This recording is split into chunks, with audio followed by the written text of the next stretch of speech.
Hey everybody, welcome back to the Forest Garden. It's 2026. This is my first time being in here for the year. It's been extremely cold. This is May 31st, so it's been extremely cold like all month.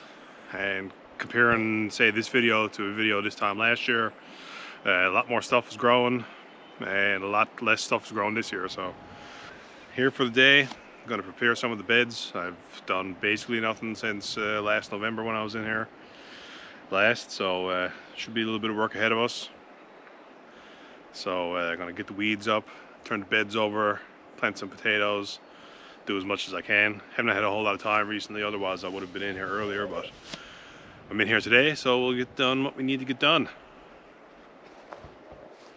So this is how things look in here now. As you can see, there's a bunch of weeds growing up in the beds and in the pathways. And I've got some leftover stuff here. This is corn from last year, so I gotta haul that up, turn the soil over, haul the weeds out of the bed, clean things up a bit. Stuff gets pretty chaotic over the winter. And eventually, this big tree that's down over here, which I talked about in a previous video, right over around this way, I meant to get that down over the winter. I never had a chance to do it, so I'm gonna try to cut it down. And all the branches up top, I'm gonna mulch all those up, put some new mulch on these beds here.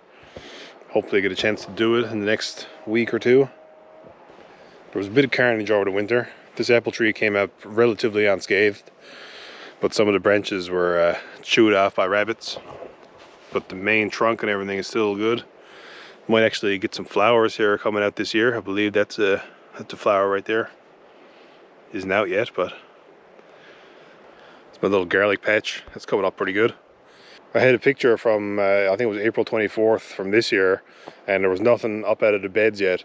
But then I compared it to a picture that I had from last year, April 23rd, 2025, which is a month ago now, because it's May 31st. And the garlic on April 23rd, 2025 was up about the same amount that it is now. So we're about a month behind on the garlic there, which is pretty crazy, but I'll take it because last year it was so hot, got so hot so quick that everything was on fire later on in the summer, which is not good. So it's nice to have a little bit of cool weather. So this is also an apple tree, but got completely decimated by rabbits. There's a bunch of bark torn off there. It is somewhat alive. There are some bud sets and stuff coming out on it, so I'm going to trim it back, and hopefully over the course of the summer the plant will be able to save some energy and continue to just keep alive. Yeah, so that's a little bit of a tour of what the garden looks like there after the winter. I'm going to get my tools and my stuff ready here now and get at it. Clean up the beds a bit. These are some of the blue potato seeds that I kept from last year, which is pretty cool because you can see the shoots are actually like purple, which is a little bit different than most potato varieties. And as far as I know, these are like a Newfoundland Blue potato, which nowadays, due to agricultural regulations, it's basically impossible to buy because they're an unregulated potato variety, but they're an excellent potato variety. So this is my third year with these. I bought like a 10-pound bag off of a guy, like a local farmer, who kind of sold them on the side. Kept them going. So last year I didn't even get to eat any of these because I only had like enough to grow a small bed in order to get seeds for this year. So hopefully I'm going to plant all these, and hopefully next year, or like end of this year, I'll have a big harvest. So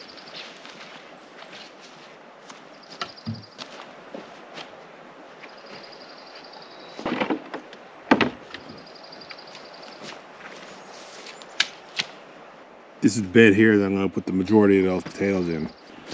The bed that I grew those seed potatoes in is right here.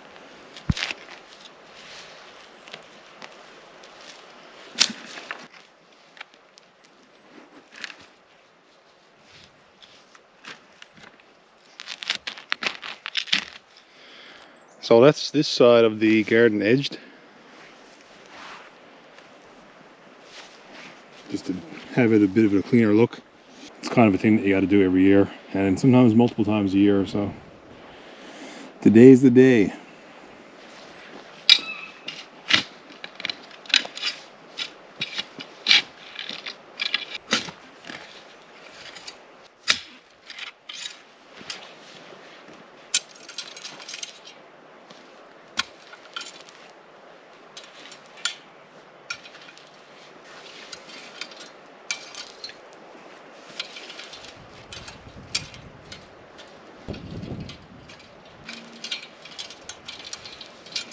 Perfect, so that's one bed prepared.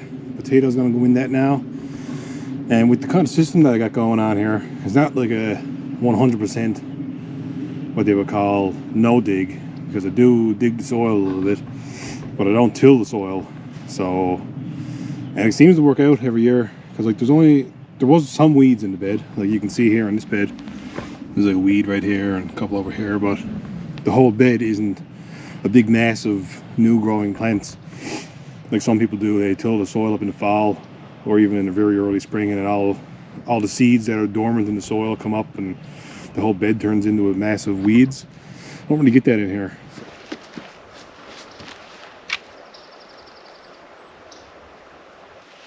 So this is what I'm working with here. I got a big basket of potatoes, and they're all starting to sprout.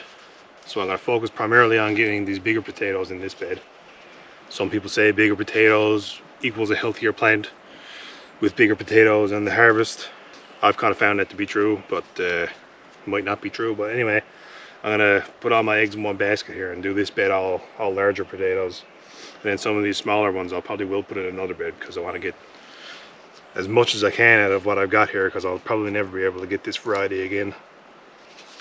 And it's a little bit tricky getting these apart, because some of the shoots on them are quite long, and then if you haul too hard they'll fall off, and a bit of an ordeal.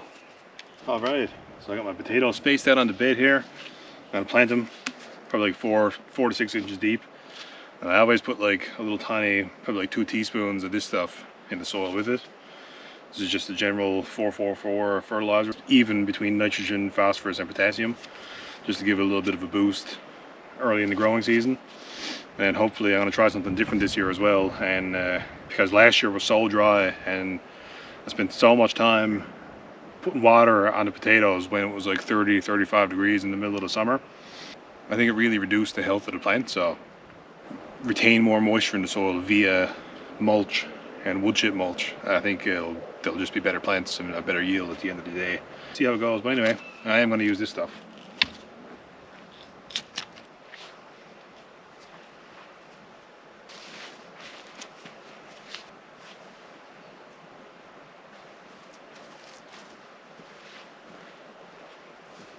All right, so I changed my plans.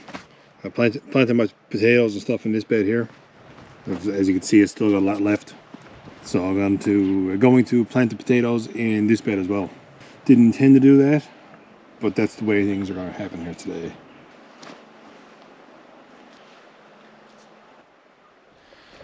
All right, so that about does it here for today.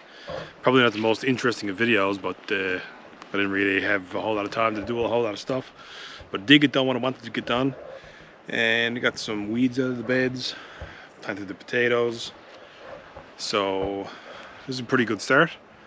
Later on in the week I'm going to come in. I got a frost hardy peach tree that I want to plant in here, and I also have another apple tree, so I'll probably make some videos about that. Then I got to come in and also fill up my water barrels, which are over there.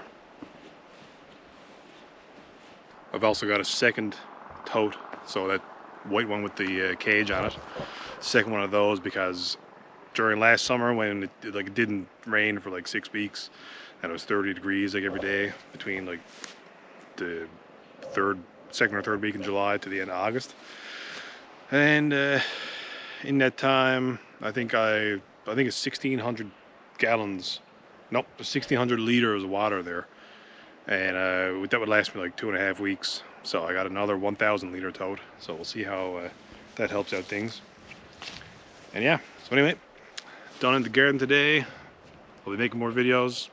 If you find it interesting at all, check back. And we'll see you next time.